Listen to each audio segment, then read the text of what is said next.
Hello बच्चों, तो कैसे हैं आप। आई होप आप सभी बहुत अच्छे होंगे, आपकी स्टडीज बहुत अच्छे से चल रही होंगी। मैं प्रियंका आपका चक ट्यूटोरियल में स्वागत करती हूँ। जैसे कि हमने प्रीवियस क्लास में बायोलॉजिकल क्लासिफिकेशन में किंगडम मुनरा हमने कंप्लीट कर लिया था और किंगडम प्रोटिस्टा का हमने जो है बेसिकली क्लासिफिकेशन देख लिया था, उनके ग्रुप्स देख लिए थे। ठीक है, इसके अलावा हमने जो है ग्रुप्स में जो है क्लासेस देख ली थी, डिविजन्स देख लिए थे, राइट। तो हमने आपको प्रीवियस क्लास में बताया था जो किंगडम प्रोटिस्टा है उसको आपका बेसिकली फोटोसिंथेटिक के होने के बेसिस पे, यानी कि किंगडम प्रोटिस्टा में ऐसे ऑर्गेनिज्म जो फोटोसिंथेसिस करते हैं उनको हमने जो कहा था कि वो क्राइसोफाइट्स है। ठीक है, यानी कि वो बिलोंग करते हैं आपके किस ग्रुप से, वो बिलोंग करते हैं क्राइसोफाइटा से। तो बेसिकली आज हम जो है क्राइसोफाइटा के बारे में ही डिटेल में डिस्कस करेंगे और कुछ पॉइंट्स हम प्रोटिस्टा के डिस्कस करेंगे। सबसे पहले स्टार्ट करते हैं, अगर हम प्रोटिस्टा की बात करें तो प्रोटिस्टा में आपके जो है ऑर्गेनल्स पाए जा रहे हैं, लाइक माइटोकॉन्ड्रिया पाया जाता है, एंडोप्लाज्मिक रेटिकुलम पाया जाता है, लाइसोसोम्स पाए जाते हैं और गोल्गी एपरेटस या गोल्गी बॉडी पाई जाती है। ठीक है, तो किंगडम प्रोटिस्टा में अगर हम बात करें ये कुछ ऑर्गेनल्स है जो प्रेजेंट है। ठीक है, इसके अलावा अगर हम बात करें तो 80% जो प्रोटिस्ट हैं, ठीक है, यानी कि प्रोटिस्टा के जितने भी ऑर्गेनिज्म है अगर हम उनमें 80% हम देखें तो वो कैसे हैं, वो फोटोसिंथेटिक है। वो फोटोसिंथेटिक है यानी कि फोटोसिंथेसिस का प्रोसेस करते हैं। जैसे कि फॉर एग्जांपल डायएटम्स आपके बेसिकली फोटोसिंथेसिस को कैरी फॉरवर्ड कर रहे हैं, यानी कि फोटोसिंथेसिस को कर रहे हैं। अब हम अगर बात करें ऐसे ऑर्गेनिज्म, ठीक है, जो आपके यहाँ पे किंगडम प्रोटिस्टा में फोटोसिंथेसिस कर रहे हैं, हम उनको क्या कह रहे हैं, उन्हें हम कहते हैं क्राइसोफाइट्स। तो क्राइसोफाइट्स की अगर हम बात करें तो इसी हम ग्रुप है इसको हम डिटेल में डिस्कस कर लेते हैं कि क्राइसोफाइटा के क्या फीचर है। क्राइसोफाइटा में सबसे पहले एग्जांपल से हम स्टार्ट करते हैं। डायएटम्स आपका आ जाएगा इसमें। डायएटम्स की अगर हम बात करें, इसको जो चीफ प्रोड्यूसर कहा जाता है ओशन का। ठीक है, राइट। इसके अलावा डेस्मेट्स आ जाएंगे, डेस्मेट्स को हम गोल्डन अलगी बोलते हैं। इसके अलावा नेविक्यूला आ जाएंगे और प्यूनुलेरिया आ जाएंगे। ठीक है, ये कुछ एग्जाम्पल हमने आपको बताए हैं किसके, क्राइसोफाइटा में, यानी कि किंगडम प्रोटिस्टा से। ठीक है, इसके अलावा अगर हम बात करें तो हम सबसे पहले आपका जो सिलेबस में डायएटम्स आपका पूरा डिटेल में दिया हुआ है, तो हम डायएटम्स को हम पूरा डिटेल में विथ फीचर्स विथ रिप्रोडक्शन हम डिटेल में डिस्कस करेंगे। तो सबसे पहले शुरुआत करते हैं हम डायएटम्स की फीचर्स की अगर हम बात करें तो डायएटम्स सबसे पहली चीज की ये माइक्रोस्कोपिक होते हैं। ठीक है, एक्वेटिक होते हैं। ठीक है, एक्वेटिक अगर हैं तो ये कहाँ सिर्फ और सिर्फ मरीन एनवायरनमेंट में नहीं, ये फ्रेश एनवायरनमेंट में भी पाए जाते हैं। ठीक है, माइक्रोस्कोपिक है, इसके अलावा ये मरीन और फ्रेश आपके एक्वेटिक एनवायरनमेंट में पाए जाएंगे। प्लस फोटोसिंथेटिक है, ये तो हमने आपको बताया ही है, राइट। अगर हम बात करें तो जो सबसे पहले डायएटम्स का आप स्ट्रक्चर देखें। डायएटम्स के अगर हम स्ट्रक्चर में देखें तो आपको ये स्ट्रक्चर ऐसा दिखेगा जैसे कि जो सोप बॉक्स होता है ना, साबुनदानी जिसे हम बोलते हैं, सोप बॉक्स कैसा होता है, लाइक सोप बॉक्स से अगर हम बात करें तो आप कुछ ऐसा इमेजिन करोगे कि ये है और इसके ऊपर वाला जो कवर है वो रखा हुआ होता है, मतलब ये वाला कवर इसको कवर करता है पूरी तरीके से, इस तरीके से। ठीक है, इस तरीके से ये पूरा कवर कर लेगा, यानी कि ये जो ऊपर वाला पार्ट है वो थोड़ा सा लार्ज साइज का होता है और ये जो नीचे वाला पार्ट है वो कैसा होता है, वो स्मॉल साइज का होता है। सोप बॉक्स कुछ इस तरीके का होता है। तो कुछ आपको ऐसा ही स्ट्रक्चर आपको डायएटम्स का देखने को मिलेगा। डायएटम्स पे अगर हम बात करें, ये वाला जो स्ट्रक्चर हमने बनाया है, ठीक है, ये वाला, ये आपका जो है ऊपर वाला स्ट्रक्चर है। जैसे कि सोप बॉक्स में आपका अपर स्ट्रक्चर होता है, वैसे ही ये भी इसमें डायएटम्स में अपर स्ट्रक्चर है। जो अपर स्ट्रक्चर होता है डायएटम्स का उसको हम बोलते हैं, ठीक है, एपिथिका। और सोप बॉक्स का जो नीचे वाला पोर्शन होता है, ऐसे ही डायएटम्स पे जो नीचे वाला आपका जो केस होता है उसे हम क्या बोलते हैं, हाइपोथिका। यानी कि अपर लिड को एपिथिका, लोअर लिड को हम क्या बोलेंगे, हाइपोथिका बोलेंगे। और अगर हम बात करें तो एपिथिका और हाइपोथिका आपके आपस में कनेक्टेड होते हैं एक फ्लेक्सिबल पार्ट से, और वो फ्लेक्सिबल पार्ट क्या है, वॉल्व। ठीक है, इस फ्लेक्सिबल पार्ट को हम क्या बोलेंगे, वॉल्व। तो यानी कि जो डायएटम्स का आपने स्ट्रक्चर देखा, डायएटम्स का स्ट्रक्चर कैसा है, एक सोप बॉक्स की तरीके से है, और सोप बॉक्स आपके कनेक्टेड किससे, एक फ्लेक्सिबल स्ट्रक्चर से, वॉल्व की हेल्प से। और जो सोप बॉक्स की तरीके से स्ट्रक्चर है उसमें अपर वाले लिड को हम कहेंगे एपिथिका और लोअर वाले को कहेंगे हाइपोथेका। इसके अलावा अगर हम बात करें तो डायटम्स का जो स्ट्रक्चर है, ठीक है, सेल, अगर मान लीजिए कि ये सेल वॉल है, इसकी अपर लेयर क्या है, सेल वॉल है, और सेल वॉल के ऊपर, इसके ऊपर सिलिका डिपोजिशन होता है। सेल वॉल के ऊपर क्या मिलेगा आपको, सिलिका डिपोजिशन, ठीक है। फॉर एग्जाम्पल हमने इस तरीके से पूरे इसके डायटम्स में इस तरीके से डिपोजिशन हमने दिखाया, और ये डिपोजिशन क्या है, सिलिका। तो आपका डायटम्स में ये स्पेशल फीचर है। ये स्पेशल फीचर क्या है कि डायटम्स के सेल वॉल के ऊपर एक डिपोजिशन पाया जाता है, एक कोटिंग, एक लेयर पाई जाती है, और वो किसकी लेयर है, वो सिलिका की लेयर है, ठीक है। यानी कि सिलिका की लेयर यहाँ पे पाई जाएगी। अंडरलाइन कर देते हैं क्योंकि ये इंपॉर्टेंट फीचर है इसका। अच्छा, अब सिलिका का जो इसमें कोटिंग या लेयर पाई जा रही है डायटम्स में, इसकी वजह से डायटम्स का एक स्पेशल फीचर आ रहा है। स्पेशल फीचर ये आ रहा है कि डायटम्स की जो सेल वॉल है, इसकी वजह से कभी डिस्ट्रक्ट नहीं हो पाती है, यानी कि ये इनडिस्ट्रक्टिबल है, ठीक है। ये कभी डिस्ट्रॉय नहीं हो पाती, ठीक है, ये कभी भी डिस्ट्रक्ट नहीं होगी, ये इनडिस्ट्रक्टिबल है। इस बात को ध्यान रखना है कि सेल वॉल में सिलिका डिपोजिशन होने की वजह से डायटम की सेल वॉल कभी खत्म नहीं होती है।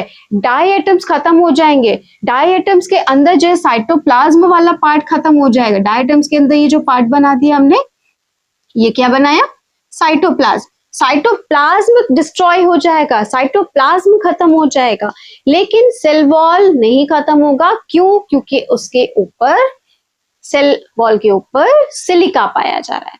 तो सिलिका पाए जाने की वजह से डाई एटम्स का जो सेल वॉल का स्ट्रक्चर है वो इनडिस्ट्रक्टिबल है, ठीक है। अब इनडिस्ट्रक्टिबल है तो होता क्या है, सपोज ये डाई एटम्स जो है डाई हो रहे हैं। अगर डाई हो रहे हैं तो होगा क्या, मान लो ये ओशन बनाया हमने, ठीक है, ये ओशन है या फिर फ्रेश वाटर है, और नीचे ये हमने बना दिया इसका स्पेस, यानी कि लेयर बना दी, सॉइल की लेयर, ठीक है, सैंड की लेयर, जो भी आप लेयर समझ लीजिए, क्योंकि जिस भी इन्वायरमेंट में पाया जा रहा है उसके अकॉर्डिंग, यानी कि अर्थ है, आप ये समझ लीजिए, ठीक है, कि ये एक्वेटिक इन्वायरमेंट है और नीचे क्या है, अर्थ है। और सपोज यहाँ पे ये थे डायटम्स, ये क्या है, डायटम। अब ये जो डायटम्स होंगे जब डेड होंगे, ठीक है, तो डेड होने के बाद साइटोप्लाज्म तो आपका डिस्ट्रक्ट हो जाएगा, लेकिन सेल वॉल नहीं होगा।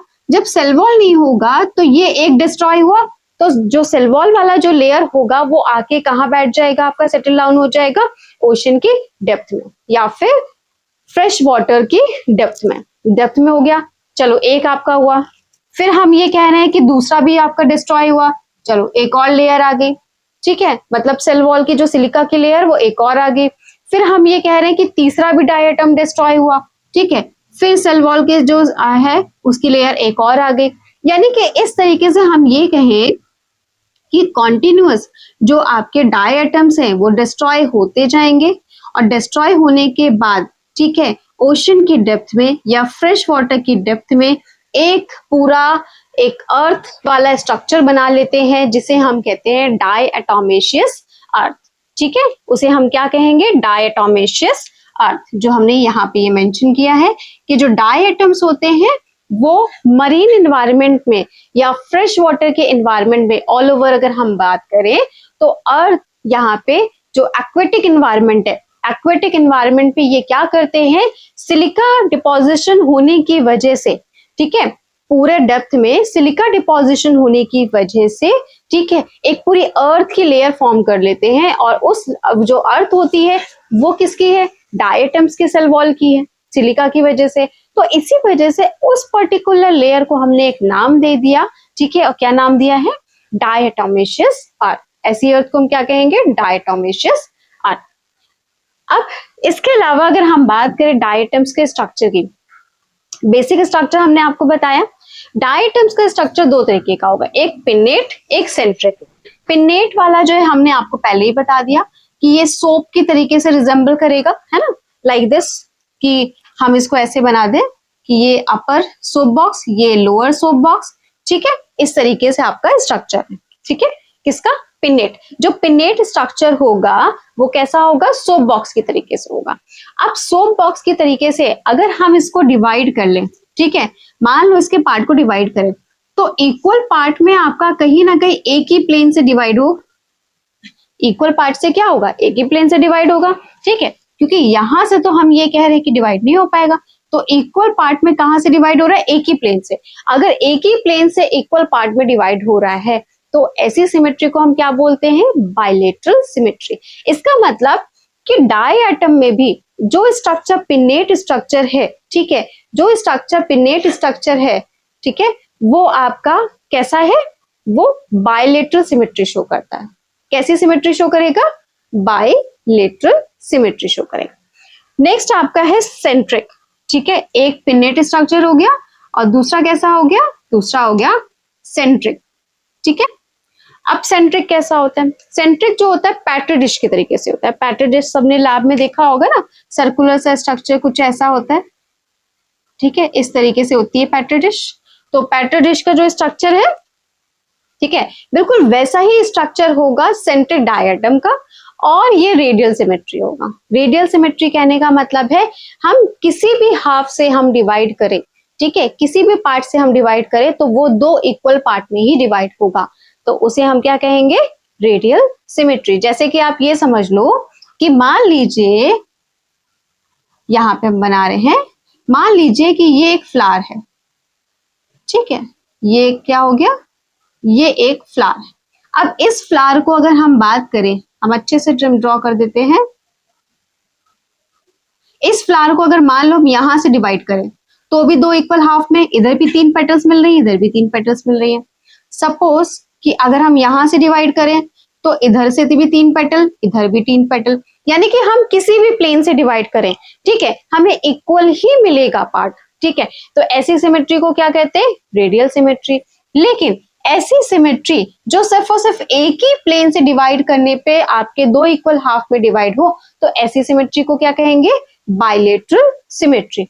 तो यानी कि डाई एटम का जो सेंट्रिक स्ट्रक्चर है वो रेडियल सिमेट्री शो करता है, और जो डाई एटम का पिनेट स्ट्रक्चर है जिसका स्ट्रक्चर सोप बॉक्स के तरीके से है, वो बायलेटरल सिमेट्री शो करता है, ठीक है। और सेंट्रिक वाले का स्ट्रक्चर किसके तरीके से है, पैट्री डिश के तरीके से, राइट। नेक्स्ट हम बात करें, जो डायटम्स होते हैं उनमें कोई फ्लैजेला नहीं पाया जाता। देखो हमने यहाँ पे डायटम्स का स्ट्रक्चर बनाया है, कहीं भी फ्लैजेला नहीं बनाया, ठीक है। जब फ्लैजेला नहीं है तो ये वाटर में फ्लोट कैसे करते हैं, इनकी अगर हम फ्लोट की बात करें तो ये जो फ्लोट करते हैं ऑयल ड्रॉपलेट्स की वजह से फ्लोट करते हैं, यानी कि इनकी बॉडी में अगर हम बात करें ऑयल ड्रॉपलेट्स पाए जाएंगे, और ऑयल ड्रॉपलेट्स की वजह से ही ये एक्वाटिक एनवायरनमेंट में फ्लोट कर पाते हैं, राइट। इसके अलावा इनमें वॉल्यूटिन ग्रेन्यूल्स, पॉलीसेक्राइड, ये पाया जाएगा किसके तरीके से, एज अ रिजर्व मटेरियल, ठीक है। डायटम्स की बॉडी में क्या होगा, वॉल्यूटिन ग्रेन्यूल्स और polysaccharide as a reserve material पाया जाएगा, यानी कि इन केस इनको कभी एनर्जी की रिक्वायरमेंट है तो इससे ये एनर्जी को कंज्यूम कर सकते हैं, ठीक है। नेक्स्ट हम इनके रिप्रोडक्शन की बात करें तो रिप्रोडक्शन इनमें वेजिटेटिव रिप्रोडक्शन और सेक्सुअल रिप्रोडक्शन पाया जाता है, ठीक है। हम इसको डिटेल में डिस्कस करेंगे आगे, ठीक है, कि इनमें कैसे वेजिटेटिव रिप्रोडक्शन हो रहा है और कैसे सेक्सुअल रिप्रोडक्शन हो रहा है। इसके अलावा अगर हम इनके यूजेस की बात करें, सबसे पहली चीज, ठीक है, अगर इनका यूज की बात करें तो डायटोमेशियस जो अर्थ ये फॉर्म कर रहे हैं, ये एक इंसुलेटिंग ब्रिक बनाने का काम करते हैं। मतलब जो डायटम्स है वो हमारी हेल्प कर रहे हैं कि इनसे एक इंसुलेटिंग ब्रिक बनाई जा सके, ठीक है। और इसके अलावा ऑयल का फिल्ट्रेशन करने में भी ये जो इनकी डायटोमेशियस अर्थ बनी है, इसी को निकाल के एक फिल्ट्रेशन प्रोसेस में यूज किया जाता है, किसके फिल्ट्रेशन में, ऑयल के फिल्ट्रेशन में। इसके अलावा ये जो आपके डायटम्स हैं, ठीक है, डायटम्स जो अर्थ है इसको क्रश करके सिरप भी बनाया जाता है, राइट। तो यहाँ पे हमने क्या देख लिया, इकोनॉमिक यूजेस देख लिए किसके, डायटम्स की, ठीक है, राइट। आई होप आपको डायटम्स के जो बेसिक फीचर्स हैं, ठीक है, वो क्लियर हो गए होंगे। आपको ये भी क्लियर हो गया होगा कि जो डायटम्स है वो आपके फोटोसिंथेटिक ग्रुप में आते हैं, प्रोटिस्टा के, ठीक है, जो कि क्राइसोफाइटा से बिलोंग करता है, ठीक है। प्लीज इस लेक्चर को देखने के बाद मेरी वीडियो को लाइक शेयर सब्सक्राइब करना मत भूलिएगा। मेरे लिए आपका लाइक शेयर सब्सक्राइब बहुत ही ज्यादा इंपॉर्टेंट है। Thank you.